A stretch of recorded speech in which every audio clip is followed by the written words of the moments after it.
Hi viewers, welcome to our channel Meera rebels. ఇవాళ నేను coconut rice చేయబోతున్నాను. దానికి కావాల్సిన ఇంగ్రీడియంట్స్ ఏంటో చూసేద్దాం. కోకోనట్ ఒక ½ kg రైస్కి ఇలాంటివి 3 కోకోనట్స్ కావాల్సి ఉంటుంది.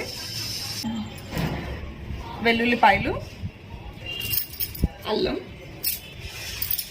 గసగసాలు, కొత్తిమీర అండ్ పుదీనా, జీడిపప్పు, హోల్ గరం మసాలా, యాలకులు, దాల్చిన చెక్క, లవంగాలు, అనాస, మరాఠీ మొగ్గ, బిర్యానీ ఆకు.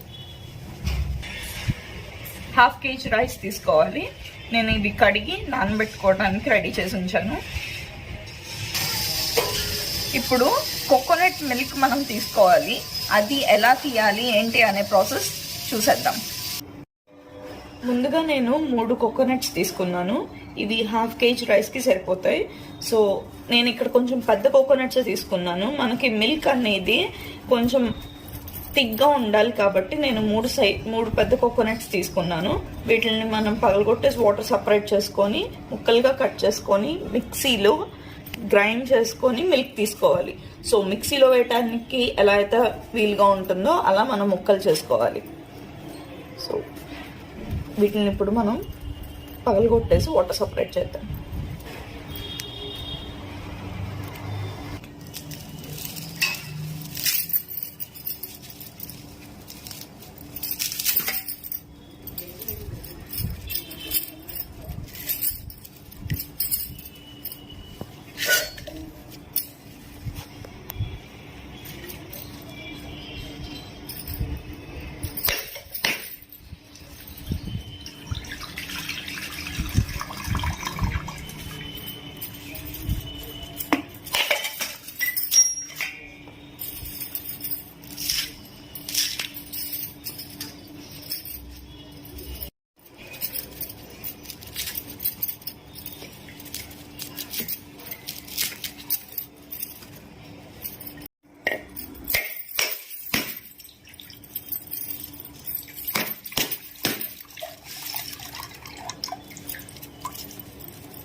కోకోనట్ని ముక్కలుగా కట్ చేసేసుకున్నాను.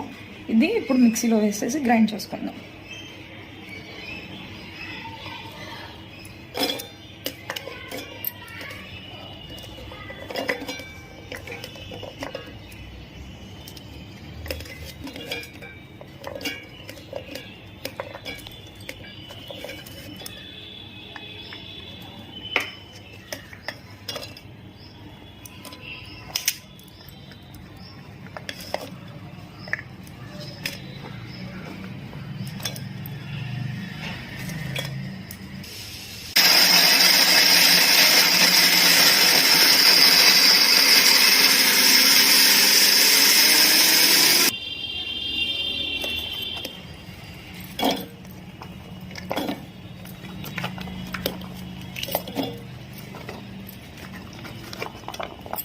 కోకోనట్ ముక్కల్ని మొత్తం ఒకేసారి కాకుండా నేను 2 టైమ్స్గా క్రష్ చేసుకుంటున్నాను.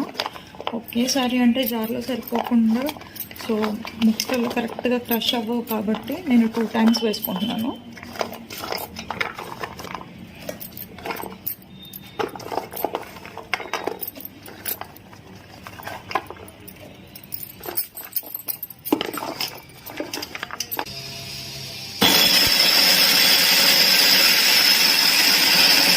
సో కొబ్బరిని మనం ఇలా గ్రైండ్ చేసేసుకున్నాము.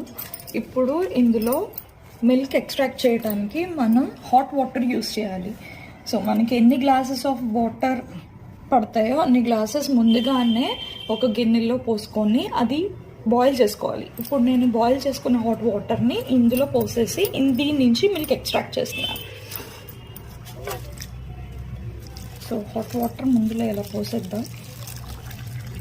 ఒకేసారి కాకుండా కొంచెం కొంచెం పోసుకొని కూడా తీసుకోవచ్చు. ఎందుకంటే మరీ పల్చగా అయిపోతాయేమోనని, వాటర్ ఎక్కువ అవుతాయేమోనని డౌట్ ఉన్నప్పుడు కొంచెం కొంచెం పోసుకొని ఇది ఇలా కలిపేసి దీన్ని స్ట్రైనర్తో వడకట్టి ఎక్స్ట్రాక్ట్ చేసుకున్నాం. సో స్ట్రైనర్ తీసుకున్నాం.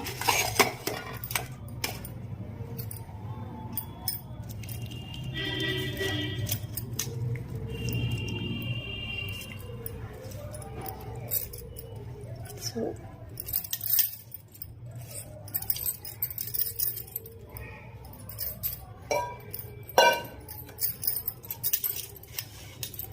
చూసారుగా ఇలా మొత్తం కోకోనట్ క్రష్ మొత్తం తీసుకొని మిల్క్ ఎక్స్ట్రాక్ట్ చేసేసుకోవాలి.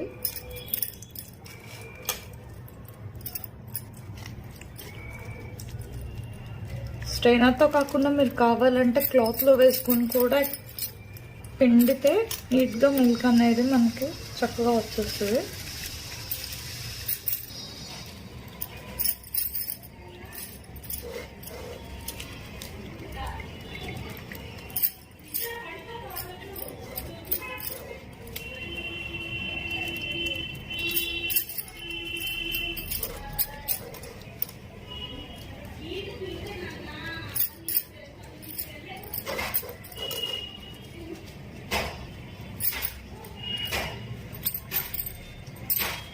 చూసారు కదా, ఇలా మిల్క్ అనేది ఎక్స్ట్రాక్ట్ అవుతూ ఉంటుంది.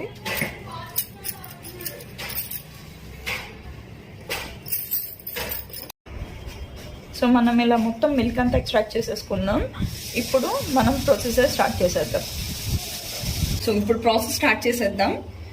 ముందుగా నేను గిన్నె పెట్టేసుకున్నాను. స్టవ్ మీద పెట్టుకొని దీంట్లో కొంచెం గ్రీస్ చేసుకోవడానికి మనం గీ యూజ్ చేయాలి. ఎందుకంటే కోకోనట్ రైస్ అడుగంటకుండా ఉండటానికి నేను కొంచెం ముందుగా గీ వేస్తున్నాను. ఇందులో కొంచెం ఎక్కువ అవసరం లేదు.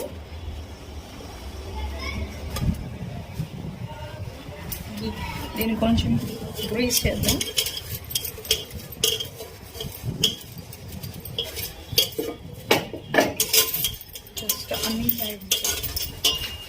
దీని తర్వాత ఇందులో మనం మిల్క్ రెడీ చేసి పెట్టుకున్నాం కదా, అది పోసేయాలి.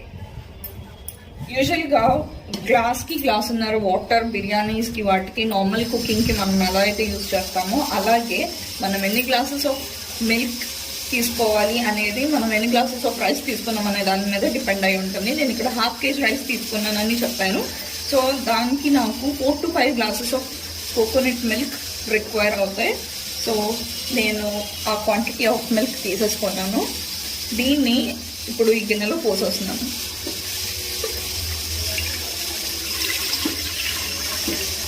మనం స్టవ్ మీద మాత్రమే పెట్టుకున్నాము, కింద నేనేమి ఫ్లేమ్ ఆన్ చేయలేదు. So please pay attention. Usually stove మీద పెట్టగానే నేను కింద ఆన్ చేస్తాను అని అనుకుంటారు. సో నేను ఆన్ చేయలేదు, జస్ట్ ముందు ఇవన్నీ మిక్స్ చేసేసుకుంటున్నాను. దీంట్లో జింజర్ గార్లిక్ పేస్ట్ ఎక్కువ వేసుకోకూడదు. బిర్యానీస్లో లాగా మనం ఎక్కువ వేసుకోవాల్సిన అవసరం లేదు, జస్ట్ 1/2 teaspoon అంతే. దాని తర్వాత గసగసాల పేస్ట్ వేసుకుందాం. గసగసాల పేస్ట్ ఇది కూడా ఎక్కువ అవసరం లేదు, కొంచెం. హోల్ గరం మసాలా, ఇందాక నేను మీకు చూపించినట్టు అనాసా, అరటి మొక్క, బిర్యానీ ఆకు, లవంగాలు, దాల్చీని అండ్ ఇలాచీ. ఇలాచీ ఇన్ని అవసరం లేదు, నేను 3 తీసుకుంటున్నాను. సో వీటిని కొట్టేసి వేసేద్దాం.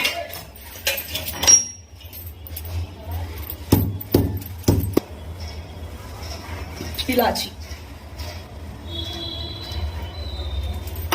నెక్స్ట్ కాజు వేసేస్తున్నాను.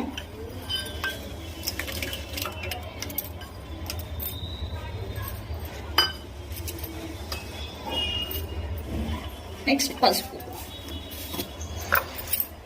కోకోనట్ రైస్లో కలర్ పసుపుతోనే వస్తుంది, ఇంకా అడిషనల్గా కలర్స్ మనం ఏమి యాడ్ చేయం. సో పసుపు వేసాను, మరి ఎక్కువ వేసుకోకండి. ఉప్పు,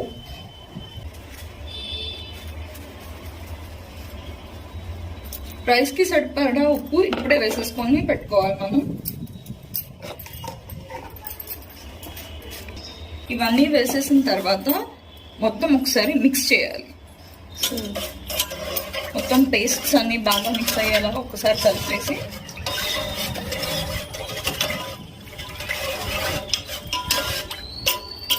తర్వాత మనం ఇందులోనే రైస్ కూడా యాడ్ చేసేసుకోవాలి.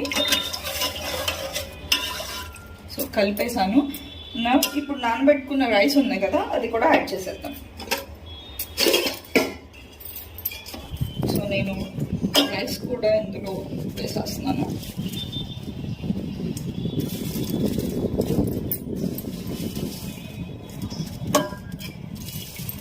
సో నేను మళ్ళీ చెప్తున్నానండి, నేను స్టవ్ ఆన్ చేయకుండానే ఇవన్నీ యాడ్ చేసేస్తున్నాను.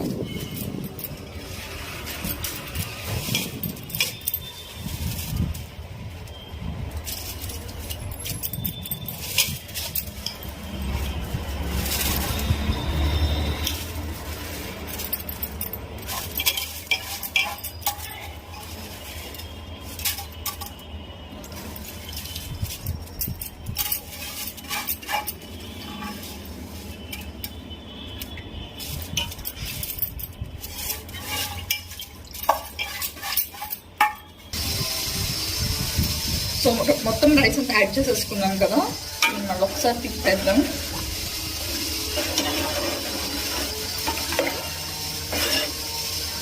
ఇలా కలిపేసి, సో కోకోనట్ రైస్లో డిఫరెంట్ స్టైల్స్ ఉంటాయి. కొంతమంది తర్వాత మిల్క్ యాడ్ చేస్తారు, కొంచెం రైస్ కుక్ అయిన తర్వాత అలా మధ్యలో యాడ్ చేస్తారు. నేను ముందే ఇంగ్రీడియంట్స్ అన్ని యాడ్ చేసేసాను, ఇంక్లూడింగ్ రైస్. మొత్తం కలిపేసి తర్వాత నేను ఫైనల్గా స్టవ్ ఆన్ చేసుకొని పెట్టుకుంటాను. సో దీంట్లో లాస్ట్ ఇంగ్రీడియంట్గా మనం కొత్తిమీర, పుదీనా కూడా యాడ్ చేసేద్దాం.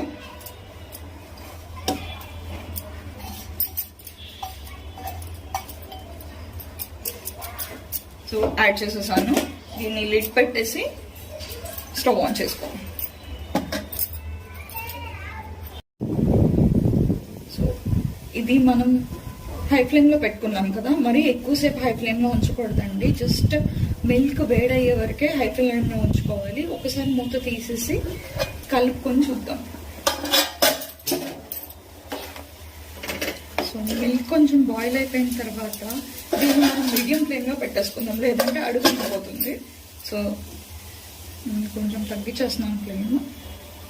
పూర్తిగా కుక్ అయ్యే వరకు ఇంకా మీడియం ఫ్లేమ్లోనే ఉంచుకొని జాగ్రత్తగా చూసుకుంటూ ఉండాలి, అడుగంటకుండా. సో మూత పెట్టి ఉంచాం కదా, ఒకసారి దాన్ని ఓపెన్ చేసుకొని చూద్దాము ఎంతవరకు కుక్ అయిందనేది. ఇది కొంచెం స్లోగానే కుక్ అవుతుందండి, టైం టేకింగ్ ప్రాసెస్. కానీ నిదానంగా చేసుకుంటే టేస్ట్ చాలా బాగుంటుంది. సో ఇంకా ఇది కుక్ అవ్వాలి. మళ్ళీ మూత పెట్టేసి ఉంచుదాం. ఇది మొత్తం కుక్ అవడానికి అట్లీస్ట్ 20 minutes టైం అయినా పడుతుంది. ఇంకోటి ఏంటంటే, ఇందులో మనకి ఒకవేళ వాటర్ సరిపోలేదు, ఐ మీన్ మిల్క్ మనం ఏదైతే యాడ్ చేసామో అది సరిపోలేదు, లేదంటే కుక్ అవ్వలేదు, ఇంకా పలుకుగానే ఉంది అనుకుంటే, ఇందులో మనం కోకోనట్ వాటర్ ఉంది కదా, మనం కొబ్బరికాయలు పగలగొట్టినప్పుడు ఏదైతే వాటర్ తీసుకుంటామో అదైనా యాడ్ చేసుకోవచ్చు, లేదంటే కొంచెం వాటర్ అయినా యాడ్ చేసుకోవచ్చు. నన్ను అడిగితే కోకోనట్ వాటర్ యాడ్ చేసుకుంటే ఆ ఫ్లేవర్ కూడా ఇలా యాడ్ అవుతుంది కాబట్టి టేస్ట్ మాత్రం డిఫరెన్స్ రాకుండా నీట్గా చక్కగా టేస్టీగా ఉంటుంది. సో దీన్ని ఇంకొక 5 minutes ఉంచుదాం. సో ఇది కుక్ అయిపోయి ఉంటుందండి, ఒకసారి చూసేద్దాం.